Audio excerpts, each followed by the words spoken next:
frères de l'ULCO, perception des données individuelles de pollution atmosphérique et modification des comportements d'une population, équipée de microcapteurs, une enquête auprès des résidents de la métropole lilloise. Oui, merci. Alors, je vais effectivement vous présenter une recherche qui vient de démarrer, donc qui est financée dans le cadre du CPER IREN. Donc, elle est pilotée par le département SAGE de l'IMT et elle associe donc, le laboratoire TVES, le LADIS et COSIR. Alors, au risque d'être un peu frustrant pour vous, donc en fait, la recherche vient de démarrer. Donc, je vais essentiellement vous présenter le protocole, mais malheureusement, donc, je ne serai pas encore en mesure de vous présenter les résultats de l'enquête de perception. Alors, au niveau donc, des objectifs du projet, donc effectivement, l'objectif, c'est d'examiner la manière dont des données individuelles délivrées par un système multicapteur peuvent permettre de modifier ou non la perception qu'ont les individus de la pollution atmosphérique et de leur exposition. Ensuite, on voudrait également déterminer dans quelle mesure l'accès aux données individuelles pourrait permettre donc de sensibiliser les individus, notamment en les incitant à réduire leurs activités polluantes et donc à diminuer leur exposition. Et puis, le troisième objectif, c'est aussi, bien sûr, d'élaborer un système multicapteur donc, qui est destiné à déterminer donc l'exposition individuelle des individus. Alors, le protocole donc, de la recherche est articulé autour de 4 phases. Donc, la première phase, ça consiste à définir donc, le système multicapteur à développer pour évaluer donc, l'exposition personnelle. Ensuite, il y aura une deuxième phase donc, qui porte sur la réalisation des prototypes. Une troisième qui consiste donc en la qualification métrologique du système, et puis une quatrième phase donc sur laquelle j'interviens, qui porte donc sur une enquête d'évaluation du ressenti donc de la population qui est équipée du système. Alors, en ce qui concerne donc, le système lui-même, donc en fait c'est un outil mobile géolocalisé qui va permettre donc de mesurer différents paramètres qui ont une influence sur la qualité de l'air, donc l'humidité, la température. Donc, il va être doté d'un voyant lumineux qui permet de donner à l'utilisateur donc une indication de la qualité de l'air. Donc, il y aura 3 niveaux possibles. Et puis, l'utilisateur aura aussi la possibilité, donc, en actionnant un bouton, de donner son ressenti donc, à chaque endroit où il se trouve. Donc, ce qu'on a souhaité faire, c'est pouvoir mesurer les polluants qui sont rencontrés dans les différents micro-environnements, donc à la fois en air intérieur, en air ambiant et dans les transports. Et les polluants qui sont visés alors, sont ceux qui ont d'une part un impact sur la santé, donc les particules, les oxydes d'azote, l'ozone, et puis d'autre part ceux qui interviennent aussi plus en termes de ressenti et de gêne sur les sujets, et donc là notamment pour ce qui concerne donc, les COV. Alors, on a ici donc présenté un exemple de l'application, donc avec un individu donc, qui est équipé durant 24 heures. Alors, ce que l'on voit ici, donc on a utilisé donc différentes couleurs. Alors, je ne sais pas si je peux vous montrer avec le pointeur. Donc, je ne suis pas sûre. Non, malheureusement, donc je n'arrive pas. Alors. Ça fonctionne.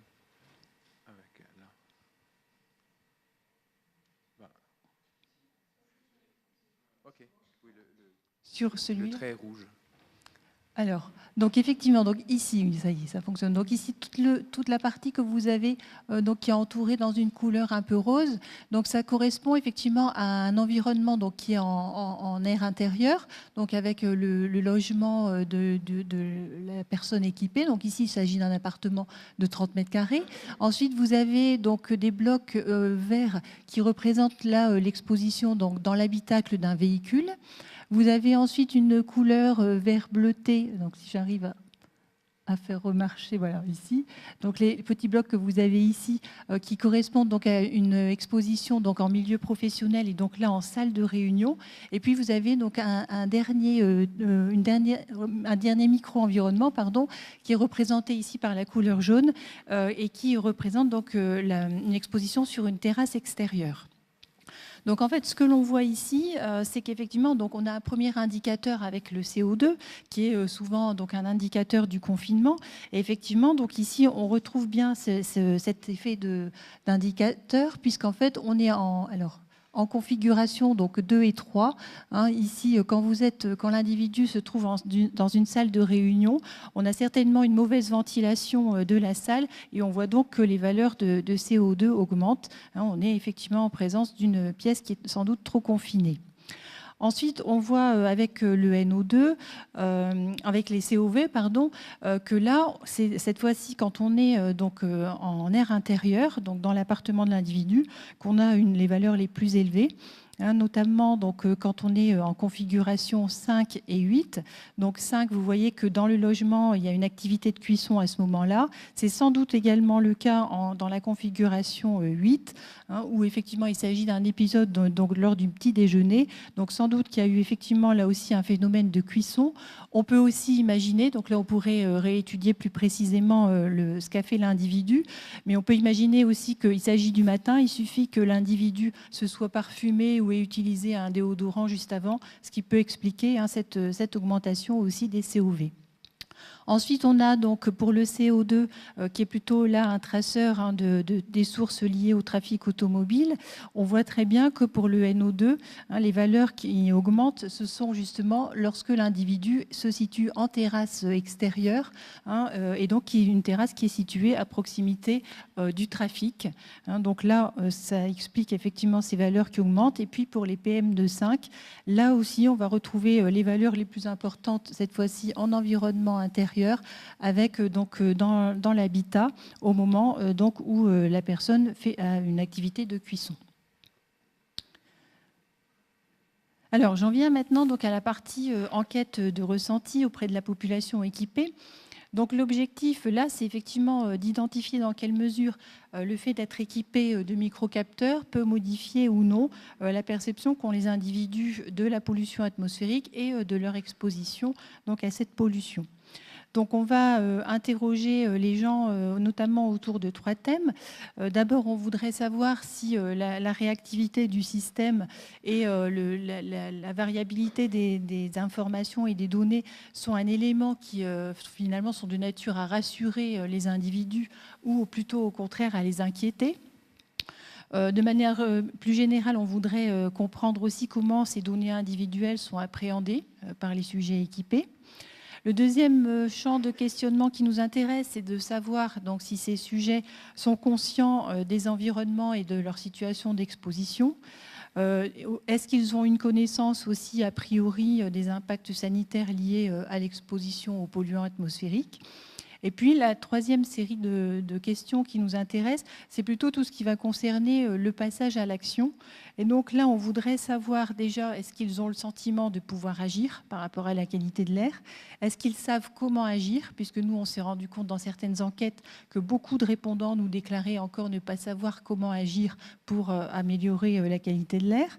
Et puis la question qui se pose, c'est aussi de savoir si finalement, grâce à l'accès à des données individuelles, ils sont davantage prêts à agir que lorsqu'ils ne disposent finalement que de données de la qualité de l'air pour l'air ambiant, donc qui sont données essentiellement par les associations Atmo.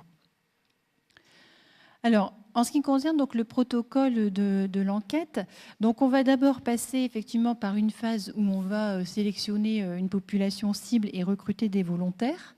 Puis, on aura donc une première série d'entretiens qui sera menée a priori auprès des volontaires avant qu'ils ne soient équipés. Donc là, on voudrait surtout les interroger pour connaître les représentations qu'ils ont de l'environnement, leurs pratiques et habitudes de vie, la perception qu'ils ont donc de la pollution atmosphérique et de l'exposition individuelle. Donc ensuite, les individus seront équipés, donc ils seront équipés du capteur durant 2 semaines consécutives. Et donc là, on prévoit en parallèle un accompagnement des sujets pour la lecture et la compréhension des résultats. Et puis ensuite, on mènera donc une deuxième série d'entretiens, mais cette fois-ci a posteriori, donc auprès des sujets. Donc là, l'idée, c'est vraiment d'avoir le ressenti de l'expérience et puis de savoir donc dans quelle mesure ça a permis de faire évoluer leur perception de la pollution et de leur exposition. Et enfin, le troisième élément aussi qui nous intéresse, c'est de voir dans quelle mesure ça les amène à envisager ou pas des changements de comportement.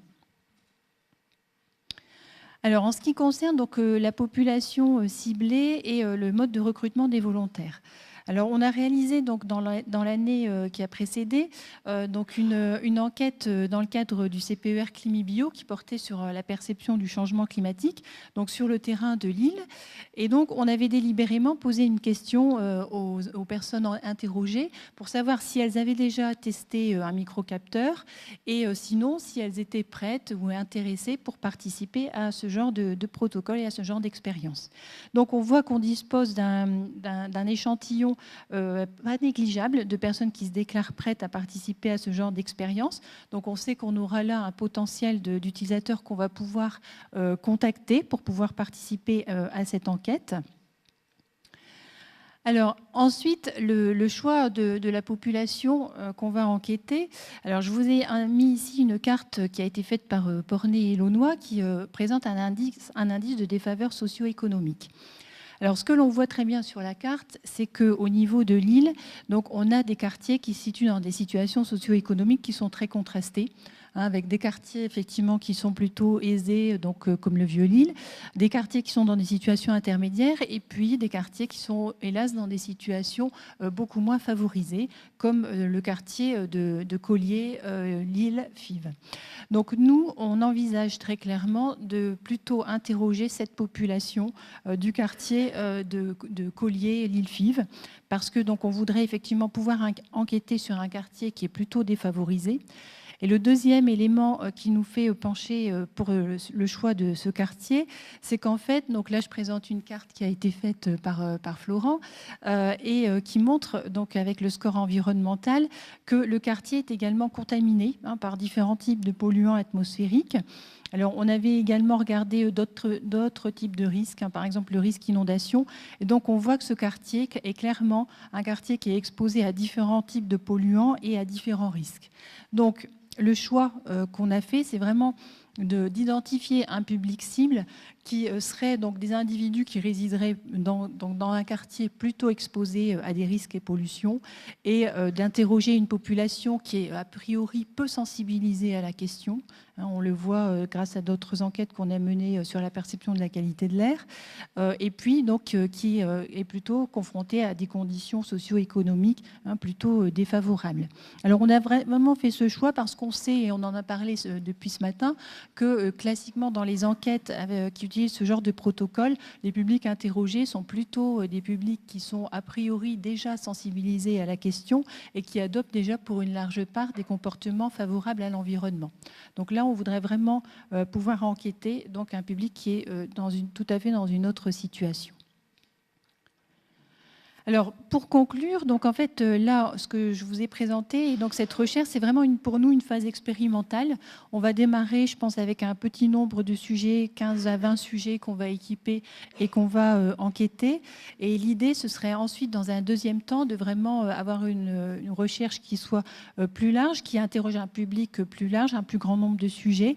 Mais surtout, ce qu'on voudrait pouvoir faire, c'est d'avoir une phase d'accompagnement des sujets qui soit plus importante pour pouvoir réfléchir avec eux justement à la coélaboration en fait, de solutions qui leur permettraient donc, de réduire leurs émissions de polluants et de réduire donc, leur exposition. Et puis surtout, ce qu'on aimerait pouvoir faire aussi, c'est de prolonger le protocole par une série d'entretiens qui seraient menés auprès des sujets, mais cette fois-ci à 1 an d'intervalle, donc après l'expérimentation, pour pouvoir justement mieux évaluer s'il y a eu des changements de comportement ou pas, qu'est-ce qui pourrait expliquer qu'il n'y en a pas eu, et est-ce que ces changements de comportement sont des choses qui sont pérennes ou est-ce qu'il y a simplement eu des changements de comportement ponctuels. On voit aussi là dans différentes expériences que c'est parfois le cas, que les individus mettent en œuvre pendant un certain temps les mesures, puis arrêtent et reviennent à des comportements initiaux. Donc voilà, on voudrait vraiment pouvoir tester ça donc dans un deuxième temps. Voilà, merci.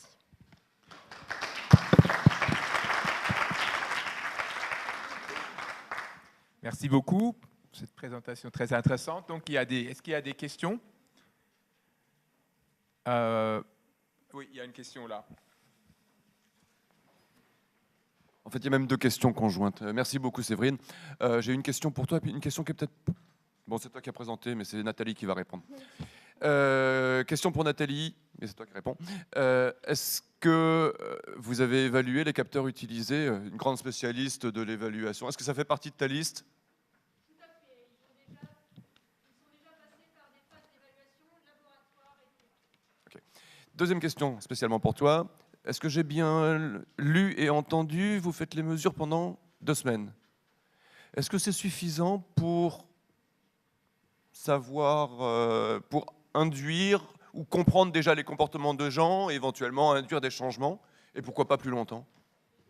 Alors là, on sait très bien que 2 semaines, ça ne suffira pas pour induire des changements de comportement.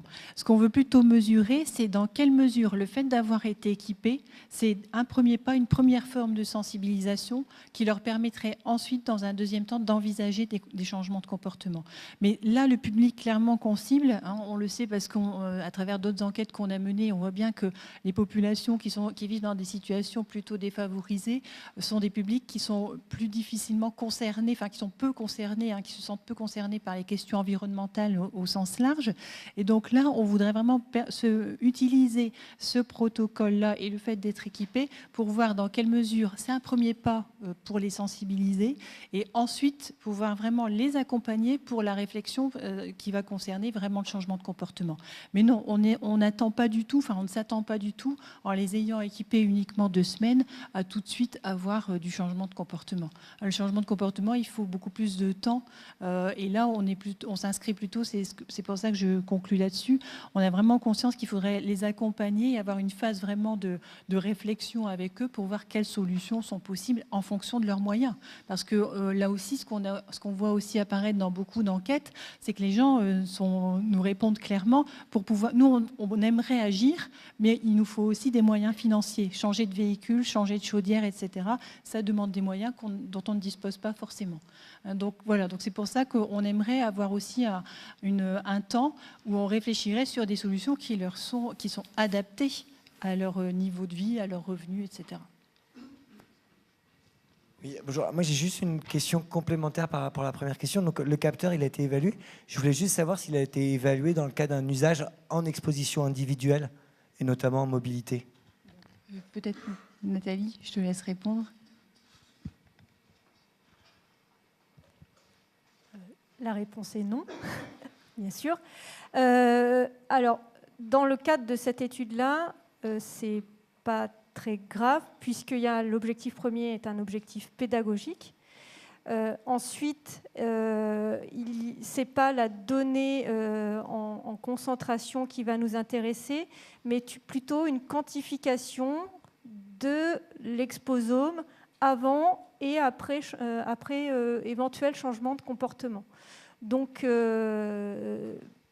c'est pas très grave si on n'est pas hyper précis métrologiquement parlant ou sur l'identification même des sources de pollution auxquelles ils sont soumis. Excusez-moi, c'est juste une réflexion comme ça, mais je pense qu'il faudrait à terme peut-être que la communauté aussi s'entende sur les mots. Et il y a des modes d'exposition individuelle, des modes de sensibilisation via des capteurs individuels. Et je pense qu'en fonction des objectifs des différentes études, peut-être qu'on a tous un intérêt à utiliser les mêmes mots, voire même les bons mots, en fonction de nos objectifs. Par rapport à ça, moi j'avais une question. Est-ce qu'il ne serait pas intéressant d'avoir 2 groupes d'individus, des individus qui sont équipés de capteurs qui donnent des mesures à peu près exactes et un groupe de capteurs qui ont des mesures complètement aléatoires ou bidons, pour voir si le changement de comportement il est lié finalement à l'investissement d'une personne et quelque part au fait qu'il ait un capteur, quel que soit ce que donne le capteur, ou si c'est vraiment la mesure elle-même qui est intéressante et qui a du coup pédagogiquement apporte une évolution. Oui, alors effectivement, nous, on n'a pas envisagé ça, mais effectivement, dans certains protocoles, je sais que c'est envisagé d'avoir effectivement un autre groupe témoin qui n'est pas doté du microcapteur pour voir effectivement ce que ça change. Donc, pourquoi pas, effectivement, ça pourrait être effectivement quelque chose à tester. Oui, absolument. Ok, très bien. Merci beaucoup encore.